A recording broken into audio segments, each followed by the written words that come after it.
나는 떠날 것이다. 오늘 예수님이 유대인들에게 대뜸하신 말씀입니다.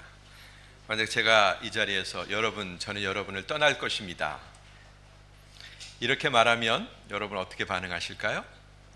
오늘 설교를 딱 마치고 저도 떠나겠습니다, 이렇게 하면 아마 속으로 옳지, 잘 됐구나. 우리 목사님 우리가 좋아하는 설교도 안 하고 그러는데 새로운 목사님을 좀 바뀌었으면 좋겠다, 이런 분은 안 계시겠죠? 설마? 네. 그런데 예수님이 여태까지 우리가 요한복음을 보면서 나는 생명의 빵이야, 이렇게 말씀하셨고, 그 다음에 두 번째는 나는 생명의 물이다 라고 얘기하셨고, 그 다음에 우리가 지난번에는 나는 생명의 빛이다 라고 얘기하셨단 말이죠. 생명. 자, 어지간 이 암담한 세상 가운데 정말로 희망을 주는 생명에 대해서, 참 생명에 대해서 바라는 그 이스라엘 사람들에게 정말로 큰 희망을 주셨던 예수님이에요. 그런데 어느 날 갑자기 바로 반전을 지금 보여주시는데, 나는 떠날 거야, 나는 너희들 떠날 거야, 그리고 너희는 나를 찾다가 너희 죄 가운데서 죽을 거야, 그리고 내가 오는 곳에 너희는 올 수 없어. 굉장히 험하고 듣기에 거북한 그런 말씀을 하신단 말이죠. 갑자기 지금 현재 같이 있는 이 유대인들의 무리와 격리되시겠다라는 거예요. 그들과 격리되실 뿐만 아니라 단절되시겠다라는 그런 말씀을 하신단 말이에요. 근데 여러분, 사실 이 말씀은 예수님이 계속 생명에 대해서 얘기하셨던 것처럼 처음 하신 말씀이 아닙니다. 바로 우리가 지난번에 살펴보았던 요한복음 7장이죠. 우리는 8장을 보고 있는데 33절 34절에도 이미 비슷한 말씀을 하셨어요. 뭐라고 얘기하셨냐면, 나는 잠시 동안 너희와 함께 있다가 나를 보내신 분에게 갈 것이다. 너희가 나를 찾아도 만나지 못할 것이요, 또 내가 있는 곳에 너희가 올 수도 없을 것이다, 이렇게 얘기하셨어요. 그때 유대인들의 반응이 여러분 어땠는지 기억나세요? 저 양반이 갑자기 우리를 떠난다고 하시는데, 그러면 우리가 지금 여기 예루살렘에 있는 우리가 아니라, 유대에 있는 우리가 아니라 저 헬라 세계, 그리스 세계에 갇혀 있는 그런 자들에게 간다는 뜻인가? 그리스로 갈 건가? 그리스에 가서 자기의 활동 영역을 만들 건가? 이렇게 생각했다라는 거죠. 그러면 그들의 인식, 이 세상의 영역, 테두리를 벗어나지 못하고 있는 그들의 인식이 이제 조금 8장에서는 달라졌을까요? 달라졌는지 안 달라졌는지 한번 보도록 하겠습니다. 22절 말씀 한번 같이 볼게요. 다 같이 시작. 이에 유대 사람들이 말했습니다.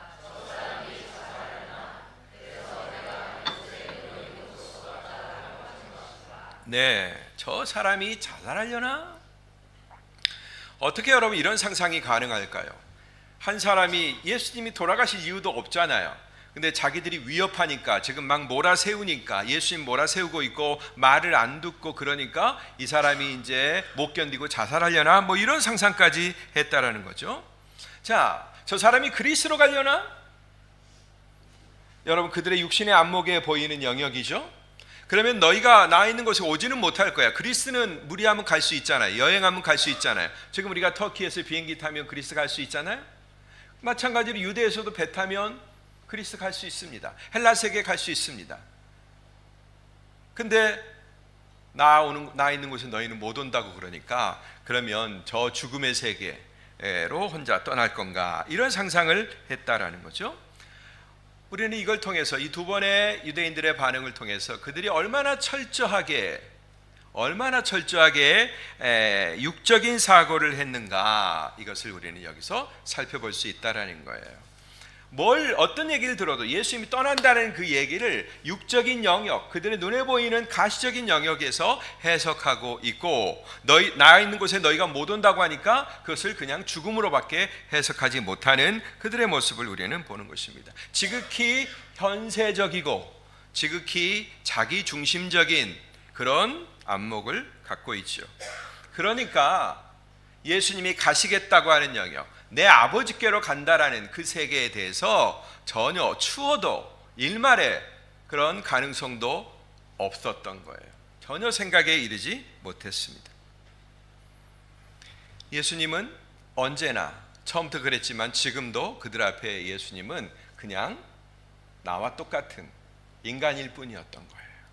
그렇게 예수님을 인식했습니다. 자, 이처럼 굳은 유대인들을 향해서 예수님은 뭘 언급하시냐면요, 우리가 계속 반복합니다. 지금 어떤 차이에 대해서 언급하시는데 차원의 차이에 대해서 언급한다라는 거예요. 제가 설교 제목 가운데도 집어넣었죠. 차원의 차이에 대해서 언급하세요. 너희는 아래에서 났고 나는 위에서 왔다. 너무나 명확하게 구별지어지는 그런 차원의 차이, 한계에 대해서 말씀하셨다라는 거예요. 근데 여러분, 예수님 지금 이 차원을 얘기하는 건 너희들과 나는 달라, 출신부터 다르고 그다음에 영원히 하나 될 수 없어, 이것을 그냥 고착화시키기 위해서 하신 말씀일까요? 그래서 나는 떠날 거야, 아유 지겨운 너희들 버려놓고 나는 떠나버릴 거야, 이렇게 영원한 단절에 대해서 말씀하시는 걸까요? 그런데 여러분, 나중에 우리가 보게 되겠지만 이 예수님이 오신 이유가 뭐냐 말이에요. 이 세상에 오신 이유가 그 떨어진 하늘의 차원과 땅의 차원을 완전히 분리시켜 놓고 너희는 결코 거기에 못 와, 이걸 완전히 우리에게 고착화시키기 위해서 오셨냐라는 그것입니다. 적어도 오늘 유대인들을 향해서는 그런 것처럼 보여요. 그러나 예수님은 사실은 그 두 세계, 죄로 말미암아 갈라진 하나 될 수 없는 하늘의 세계와 땅의 세계를 통합하려고, 하나로 만들려고 오셨다라는 거예요. 그럼 어떤 방법을 통해서 하늘의 세계와 이 땅의 세계가 하나가 될 수 있느냐? 그것은 바로 하늘의 세계를 지배하고 있는 의의 원리를 이 땅에도 그대로 적용시키면 되는 거예요. 근데 이 땅은 지금 어떤 원리가 지배하고 있어요? 죄의 원리가 지배하고 있단 말이에요. 그러므로 이 죄를 멸절시켜서, 이 죄를 멸실시켜서 그 영향력을 완전히 제거한다면 가능하지 않겠습니까? 예수님 바로 그 죄를 멸하러 오셨어요. 따라 합시다. 예수는 죄를 죽이러 오셨다. 재밌는 표현이죠, 여러분. 존 오웬이라고 하는 그런 청교도가 쓴 말입니다. 죄를 죽여야 된다. 예수님은 죄를 죽이러 오셨어요. 만약 이 유대인들이 이 일을 행하러 오신, 이 목적을 가지고 오신 예수님을 믿고 의뢰하지 않는다면 예수님의 말씀대로 그들은 분명히 이 헤어나오지 못하고 있는 육적인 차원, 그 한계 안에서 죄의 지배를 받다가 죽게 될 것입니다. 그게 그들의 운명인 거예요. 이에 유대인들은 화가 났겠죠? 이제 다시 한번 예수님께 추궁하고 예수님께 질문을 던집니다. 예수님이 누구인지를 묻는 거예요. 25절 말씀 같이 읽어보겠습니다. 시작. 그들이 물었습니다. 당신은 누구요?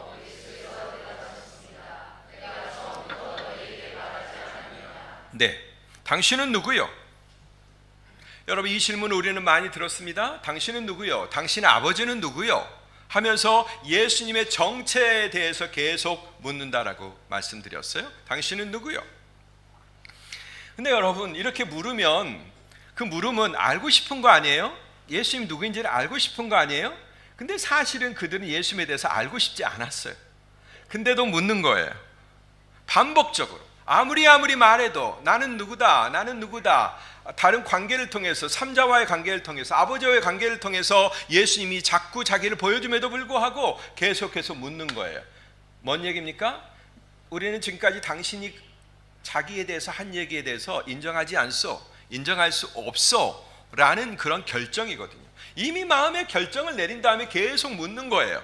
그 얘기는 우리가 원하는 얘기를, 우리가 원하는 답을 당신은 들려줘야 된다라는 거죠. 그리고 그들이 원하는 답은 뭐죠? 예수님을 올무에 빠뜨리고 함정에 빠뜨리고 그들의 율법의 테두리에 가둬서 예수를 처단하도록 하려고 하는 그런 함정이다라는 것입니다. 이런 의도를 가지고 계속해서 예수님에 대해서 물어보니 아무리 당신은 누구요? 당신 아버지는 누구요? 라고 100번 물어도 알 수가 없는 거죠. 아니, 처음부터 안 듣기로 작정하고 물어보는데 어떻게 예수님에 대해서 알 수가 있겠어요? 그때 예수님은 나는 처음부터 너희에게 말해왔다라고 얘기하고 계십니다. 네, 누누이 누누이 내가 누구인지를 예수님 밝혀 오셨어요. 그리고 내가 생명의 빵이다라고 말씀하셨고, 나는 생명의 물이다라고 얘기하셨고, 6월절에 생명의 빵이다, 그 다음에 초막절의 메타포를 이용해서 나는 생명의 물이다, 그 다음에 나는 생명의 빛이다 라고 생명을 주시러 오는 분임을 계속해서 말씀하셨다라는 거죠. 그리고 이 영원한 생명은 아버지께 있다라는 것, 아버지께 보냄을 받았다라는 것, 이 얘기를 너무나 많이 반복하셨어요. 너무나 지혜롭고 당당하게 말씀하십니다. 예수님 자신에 대해서 확실하게 말씀하신 내용일 뿐만 아니라 그들이 율법의 테두리, 율법의 법령을 가지고 예수님을 체포할 수 없도록 그렇게 지혜롭게 말씀하셨죠. 그리고 나는 다 알고 있다, 너희들의 속셈과 내가 누구인지를 물어보는 그 질문 속에 들어있는 너희들의 속셈과, 그리고 그런 질문을 우리가 던져보자 라고 하면서 악한 모의를 벌였던 그 진위에 대해서 나는 다 알고 있다, 그것에 대해서 내가 판단할 것이 너무나 많다, 그러나 나는 내 뜻대로 하지 않는다, 이렇게 말씀하시죠. 나는 아버지가 보내주신 대로 아버지의 뜻을 실현하려고 이 땅에 왔다. 그렇게 하셔야 이 땅을 향한 하나님의 사랑, 하나님의 저주와 진노가 아니죠, 이 땅에 그 육체적 법률 아래에서 죽어가는, 죄의 법 아래에서 죽어가고 있는 그 사람들을 살리려고 하는 하나님의 그 뜻을 실현하는 아들의 도리임을, 보냄받은 자의 도리임을 알고 계셨기 때문입니다. 따라합시다. 예수님은 처음부터 알고 계셨다. 알고 계셨어요. 자기가 어떤 대접을 받을지, 그리고 자기가 그럼에도 불구하고 어떤 길을 가야 할지 다 알고 계셨다는 것입니다. 자, 그리고 너희들도 결국은 알게 될 것이다, 이렇게 말씀합니다. 28절 말씀 다 같이 읽겠습니다. 시작. 그래서 예수께서 말씀하셨습니다.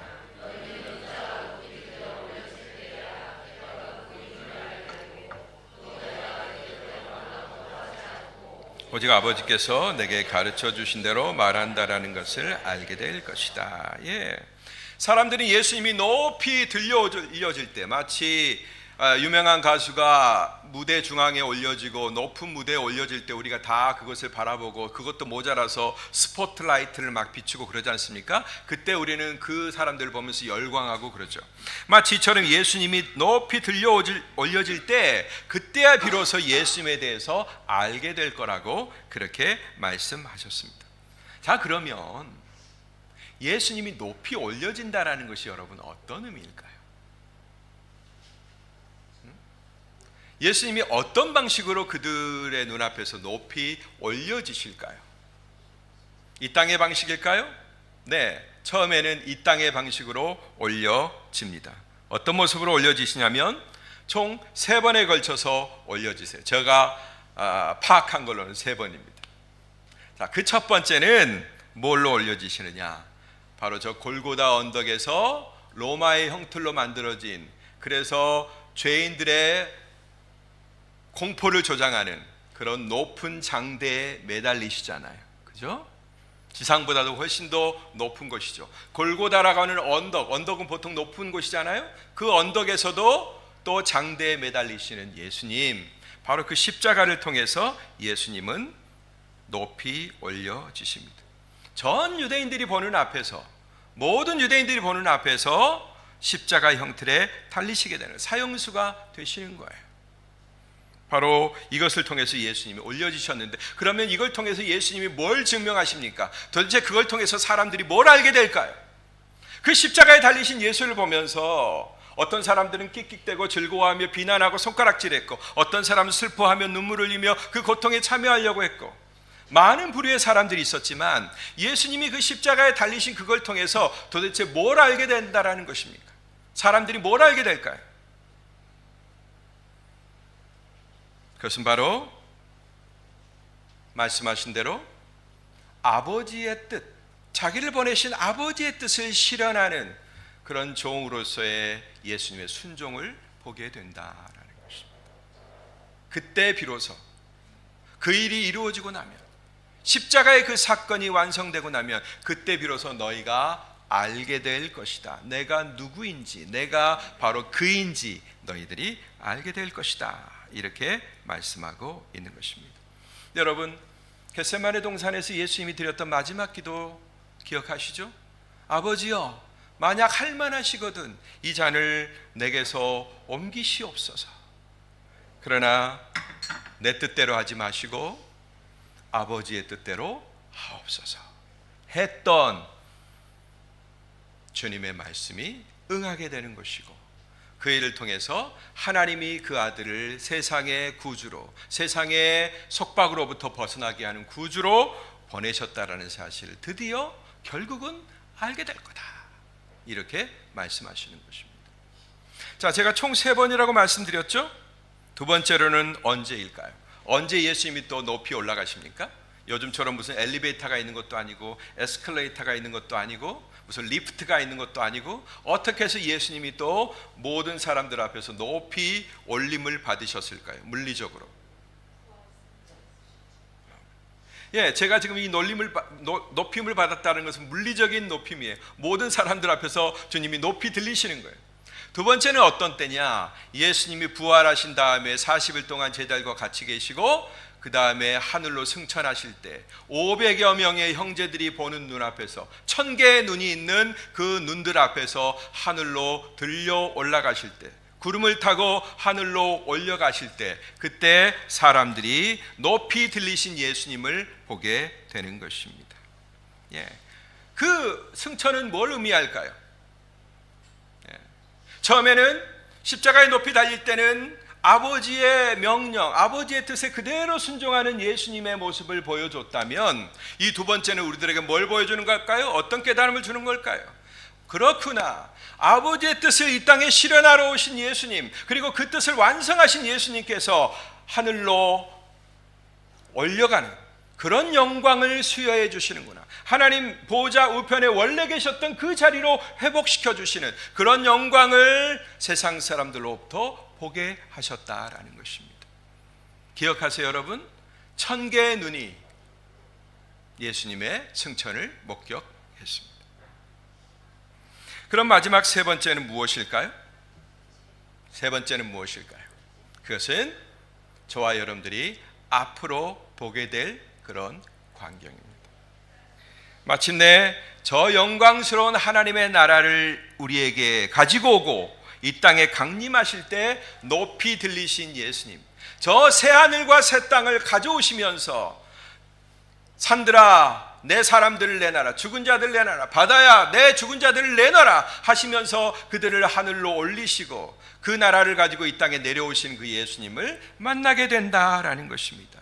위대한 왕으로, 세상의 구원을 완성하실 왕으로, 그 하나님의 나라를 완벽하게 완성하신 그 왕으로 이 땅에 내려오시는 예수님을 우리는 그때 목격하게 될 거라는 거죠. 두 개는 이루어졌고 한 개는 우리가 대망하고 있습니다. 이 위대하고 놀라운 일을 선포하시자 여태까지는 그런 보고를 요한이 하지 않았는데, 그때 비로소 사람들이 예수를 믿더라, 이렇게 말씀하고 있습니다. 자, 이제 그렇다면 여러분, 오늘 이 마지막 시대를 살아가고 있는 우리들에게는 어떤 약속이 주어졌을까요? 대뜸 예수님 당시를 살아가던 바리새인들과 예수님을 거절하던 유대인들에게 나는 떠날 거야, 난 니들 떠날 거야, 마치 그 안에 굉장히 니들 꼴 보기 싫어, 막 이런 느낌도 좀 들어있는 것 같고, 엄청나게 막 안타까워 여기시는 그런 마음이, 여러 가지 마음이 복합되어 있는 것 같이 느껴지죠. 떠날 거라고 말씀하셨어요. 두 번이나 7장에도 8장에도 나는 떠날 거야. 근데 그 떠나겠다고 하신 예수님이 그냥 떠나는 것으로 끝내셨나요? 그럼 우리들은, 예수를 믿게 된 우리들은, 그 믿음의 역사를 물려받은 우리들은 어떤 약속이 있느냐라는 것입니다. 여러분, 우리는 유대인들처럼 율법을 받은 적도 없습니다. 그죠? 여러분 율법 받은 적 있으세요? 우리 한민족 조상들이 하나님께 율법을 받은 적 있나요? 우리는 하나님의 그 놀라운 은혜로 주어진 율법을 받은 적이 없습니다. 그저 우리는 받았다면 자연법, 우리 양심 가운데 주어진, 우리가 사회를 구성하면서 만들어진 그런 자연법 정도를 받았을 뿐입니다. 조금 더 발전한 게 있다면 그 중에서 뛰어난 인간의 사상가들, 뭐 공자님, 뭐 석가모니, 누구 하는 그런 사람들이 만들어준 그런 사상적 유산을 조금 받았을 뿐입니다.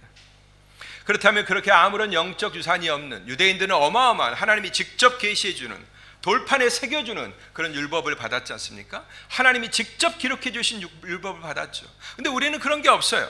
그렇다면 아무런 영적 유산을 가지지 않았던 우리들이니까 역시 마찬가지로 우리들에게도 아무런 약속이 주어지지 않았을까요? 역시 그 새로운 약속은, 갱신되는 약속은 유대인들, 옛날에 언약을 주셨던 그들에게나 해당되는 것이고 우리는 그냥 멀리서 구경해야 되는 걸까요? 그렇지 않습니다. 결코 그렇지 않습니다.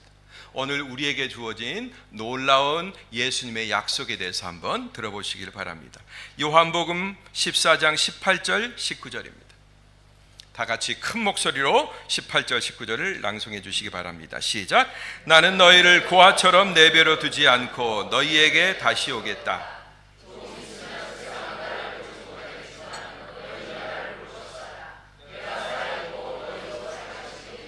아멘. 여러분, 이 말씀은 명백하게 오늘 우리가 읽은 21절의 말씀과 그대로 대치되지 않습니까? 그죠? 주님이 다시 오신다고 말씀하시잖아요. 제가 누누이 말씀드린 대로 우리가 천국에 가는 게 아니라 천국이 우리에게 온다고요. 마지막으로 주님이 다시 오시겠다고 말씀하십니다.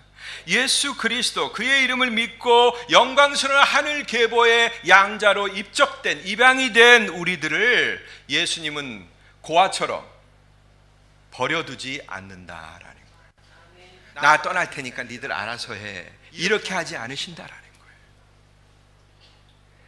하나님이 주신 그 수많은 영적 자산을 소유했음에도 불구하고 여전히 육적 가치를 쫓는 그 세상, 바리새인과 유대인들을 포함한 그 세상은 그리스도를 보지 못하겠지만, 조금 있으면 세상은 나를 보지 못하겠지만, 그 육적 시야에 갇혀서 도무지 그 세계를 나오지 않으려고 하는 자들은 결코 그리스도를 보지 못하겠지만, 그러나 여기 있는 우리들, 예수 그리스도가 구주 되심을 믿고 하나님이 보낸 하나님의 아들이심을 믿고 우리 죄를 사하는 유일한 하나님이 보내신 제물이자 제사장임을 믿고 있는 우리들은 어떻게 해요? 예수님을 만난다라는 것입니다. 너희는 나를 볼 것이다. 따라합시다. 너희는 나를 볼 것이다. 그리고 이어지는 말씀이 뭐예요?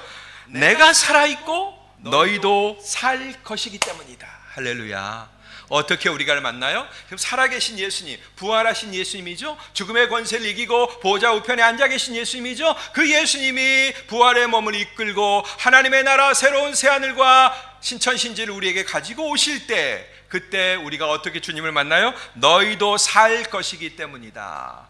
부활한 육신을 가지고 주님을 만나게 될 줄로 믿습니다. 아멘. 이게 우리한테 주어진 약속이에요, 여러분. 그러므로 지금 이 시대를 살아가는 우리들은 어떻게 해야 됩니까? 오늘 how to 우리들은 어떻게 해야 됩니까? 바로 오늘 보여줬던 이 유대인들이 지겹도록 고집하고 있는 이 육적인 안목과 셈법을 버려야 된다라는 거예요. 왜 그들이 육적인 안목을 벗어날 수 없었습니까? 그것은 육적인 셈법이 그 뒤에 깔려 있었기 때문에 그래요. 내 이익을 도모하고 내가 가진 그 기득권을 포기할 수 없는 그것 때문에 새로운 복음, 능력의 복음, 변화의 복음이 왔음에도 불구하고 나 몰라라 할 수밖에 없었다라는 것이에요. 육적인 안목이 괜히 형성되는 게 아닙니다. 그 저변에는 육적인 셈법이 깔려 있다라는 거예요. 그리고 우리는 이제 순전한 귀와 눈으로 예수 그리스도에 대해서 듣고 볼 수 있어야 된다라는 거예요. 그런 재료들이 얼마나 많아요. 우리가 날마다 큐티하면서 하나님의 말씀 들으면서 좋아하는 찬양 들으면서 예수 그리스도를 생각할 수 있죠. 또 에베소서에 나온 것처럼 하나님이 주시는 그 아름다운 진리, 그것을 사랑 가운데 말하는 자들로부터 여러분 열심히 들으셔야 된다라는 거예요. 따라 합시다. 믿음의 선진들을 소중히 여기자. 아멘. 여러분, 앞서 믿은 자들, 앞서 하나님을 경험한 자들, 변화를 겪은 사람들, 수많은 의심과 배반에도 불구하고 여전히 사랑해 주시고 여전히 구원해 주시고 여전히 찾아오 주시는 그런 인생을 수도 없이 겪은 그런 믿음의 선배들을 여러분들이 따라다니셔야 되는 거예요. 따라다니셔야 돼요. 그럴 때 우리는 속히 우리에게 지정해 주신 예수 그리스도의 장성한 분량에 다다를 수가 있는 것입니다. 그런데 여러분, 그 정반대편에 또 다른 존재가 있습니다. 누구냐면 이 놀라운 하나님의 사랑과 이 아름다운 예수 그리스도의 진리를 거절하고 왜곡시키는 사단이 있다라는 거예요. 사단이 제일 잘하는 일은 뭐라고 그랬죠? 제일 잘하는 일, 속임수, 거짓말을 잘한다 그랬죠. 기가 막히게 속입니다. 다 속아 넘어갈 정도로 잘 속입니다. 그런데 거기에 속아 넘어가 버리면 우리가 지난 수요일에 봤던 것처럼 베드로 사도가 언급했던 바로 탐욕에 단련된 그런 모련치한 심령을 가지게 된다는 거예요.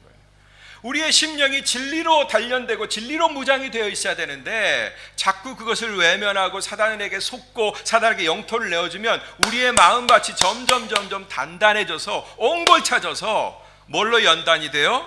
탐욕으로 연단된다라는 거예요. 사단이 거짓말하는, 우리를 가장 잘 속아 넘어지게 하는 그 수단이 뭐냐? 우리 마음 가운데 탐욕을 심어주는 거예요. 그리스도가 아닌 다른 것으로도 괜찮다.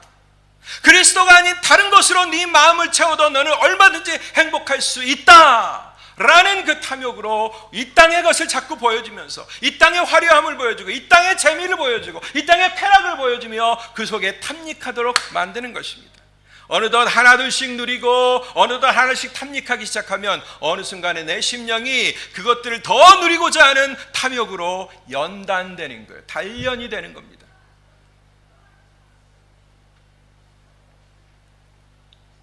그래서 오늘 유대인들이 보여주었던 것처럼 그 위대한 영적 자산을 지녔음에도 불구하고 그들의 눈으로 예수 그리스도를 알아보지 못했던 것입니다. 여러분, 그들에게 정보가 부족했습니까? 그들은 모든 정보를 가지고 있었어요. 예수님이 어디에서 태어나시는지 어느 때 태어나시는지도 다 알고 있었습니다. 베들레헴에서 태어나시고 누구의 후손으로 다윗의 자손 태어나는 것도 알고 있었고 수많은 계시가 그들에게 존재했습니다. 그럼에도 불구하고 탐욕에 연단된 마음으로 무장한 그들이었기 때문에 눈에 바로 앞에 계신, 계시되어 있는, 현시되어 있는 그 예수님을 알아보지 못했다라는 것입니다. 여러분, 우리는 그런 오류와 실수를 반복할 수 없지 않겠습니까? 여러분, 선민의 자리는 선택받은 자들에 의해서 결정되지 않습니다. 우리에 의해서 결정되지 않아요. 바로 무조건적인 은혜를 주시는, 무조건적이에요. 무조건적인 은혜를 주시는 하나님의 완전한 작정으로 우리에게 이루어진 결과입니다. 그걸로 말미암아 우리는 선택이 된 거예요. 우리가 받은 구원도, 우리가 누리고 있는 이 구원도 내 결정과 자격과 우리의 공헌에 근거한 것이 아닙니다. 우리에게 값없이 베풀어 주시는 그 놀라운 예수 그리스도의 은혜, 그것을 아멘으로 받을 때, 그리고 겸손하게 간직할 때 그것이 우리가 구원 얻는 이유가 되는 것입니다.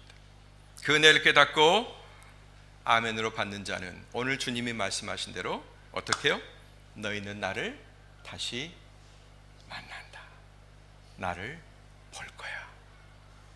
내가 잠시 너희들과 떨어져 있겠지만 분명히 너희들은 나를 볼 거야.